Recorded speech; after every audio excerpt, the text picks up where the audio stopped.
안녕하세요. 주책연구소에 오신 것을 환영합니다. 네, 제가 좀 가끔 일주일에 한 번 정도 해갖고 차에서 찍었잖아요. 그 출근길 톡톡이라는 걸로 해서.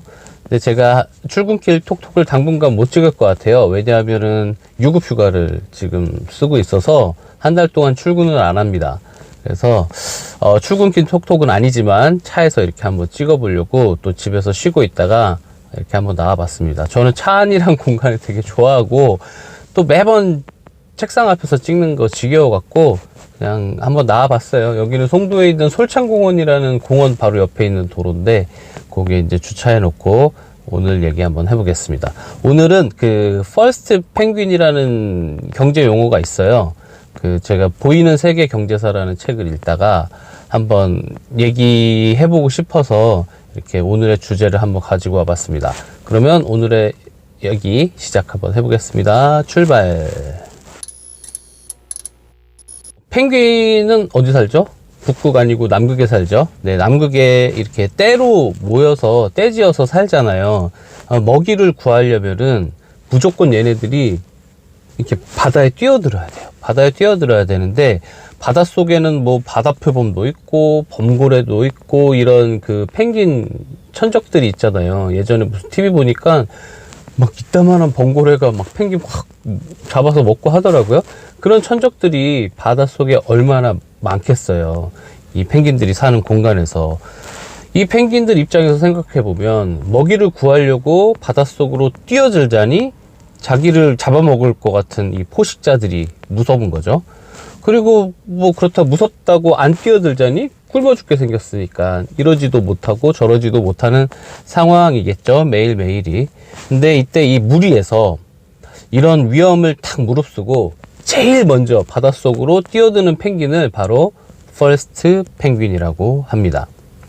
방금 말씀드린 요 퍼스트 펭귄이 처음으로 탁 먼저 뛰어 들어가서 만약에 무사했어요. 무사하면 무리 전체가 뒤따라서 이제 먹이를 구하러 간대요. 근데 얘가 포식자한테 딱 천적한테 잡혀 먹었어요. 그러면 이 펭귄들이 탁 방향을 튼다고 합니다.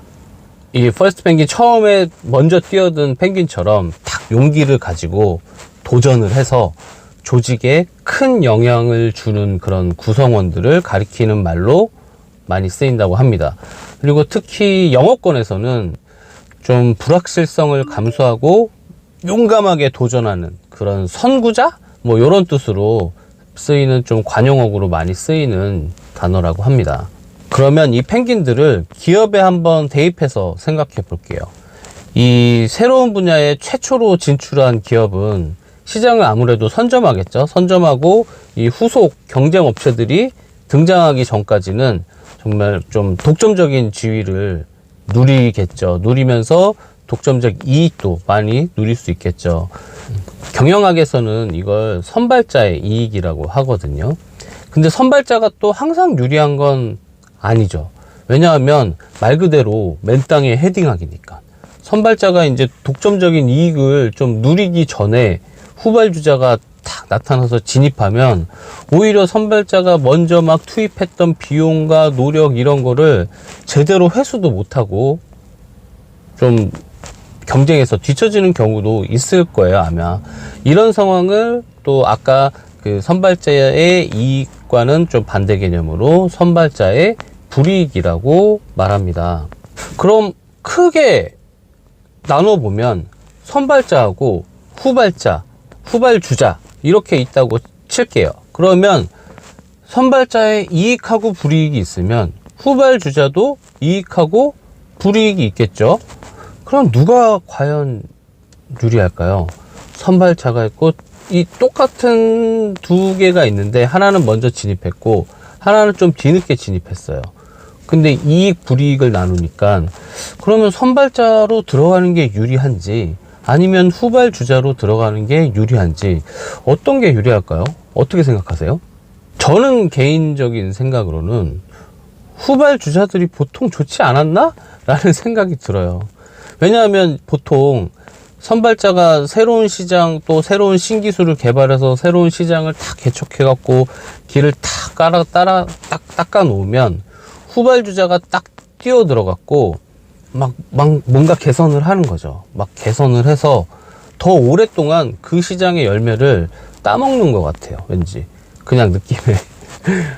제가 아까 퍼스트 펭귄 얘기하면서 이 보이는 세계 경제사 라는 책에서 본 내용을 가지고 제가 지금 얘기를 하는 건데, 그 책에서 뭐라고 얘기하냐면, 보통 신기술을 딱 개발하려면 시간하고 노력이 엄청나게 필요하잖아요. 그런 게 노력도 필요하지만 좀 그동안 가지고 있었던 기존의 그 기득권층들의 반발이나 원래 있었던 좀 제도, 낡은 제도들하고 충돌하는 게 필연적일 수밖에 없다고 하더라고요.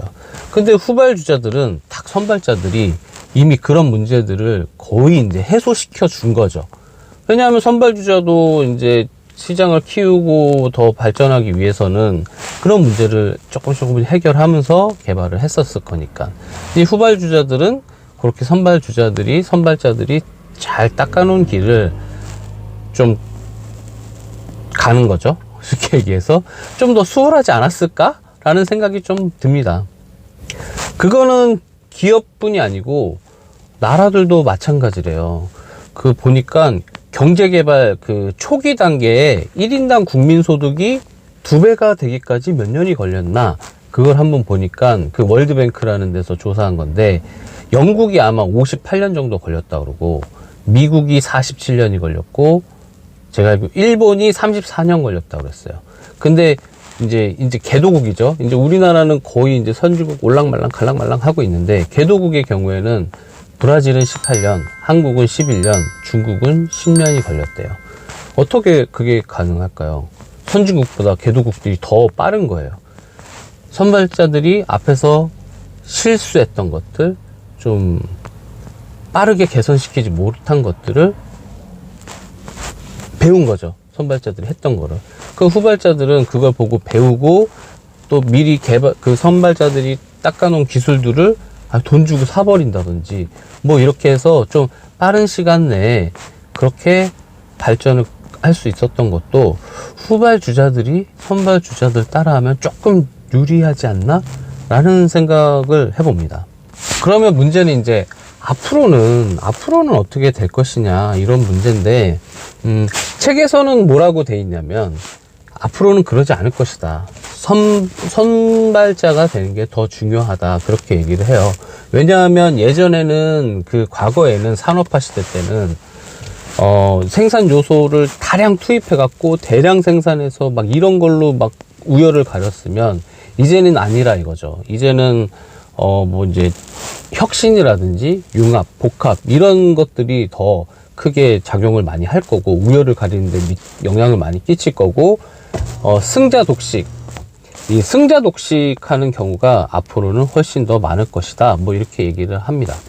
책에서는 뭐 그렇게 얘기를 한 거고, 저는 제가 이제 주식 투자를 하는 입장에 있어서는 그 후발 주자들한테 투자하는 것도 나쁘지 않은 것 같아요. 예를 들어 전기차면 지금 테슬라가 어떻게 보면 선도자잖아요. 선발자잖아요.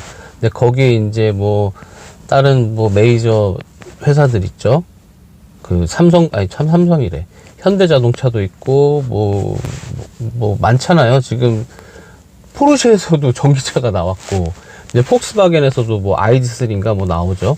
뭐 여러 가지 전기차에 있어서는 후발주자들이 이제 따라 붙는데, 테슬라가 지금 저도 이게 모델 3 전기차 이거를 타고 있지만 정말 만듦새가 허술하고 막 그런 게 많아요. 진짜 전기차 특성으로는 좋은데 그런 거를 보완해서 현대차가 잘 만들면 테슬라보다 못하지 않을 것 같아요. 왜냐하면 자동차가 가지고 있는 본질이 있잖아요. 본질은 아무래도 테슬라보다는 현대자동차가 잘할 것 같아. 아니면 포드가 더 잘한다든지 GM이 더 잘한다든지 기존의 업체들이. 근데 거기에 이제 전기차의 특성을 잘 얼마나 녹여내느냐의 문제일 것 같아요. 네, 오늘은 그 퍼스트 펭귄이라는 그 용어를 한번 알아보고 선발주자, 뭐 선발자, 후발주자에 대해서 한번 얘기를 해봤는데, 그걸 한번 읽어보다 보니까, 그러면은 선발자인 회사에 투자하는 게 나은가? 아니면 그거를 잘 따라가는 후발주자한테 투자하는 게 나은가? 이런 생각을 한번 해보다가 그냥 이렇게 영상을 찍어봤습니다.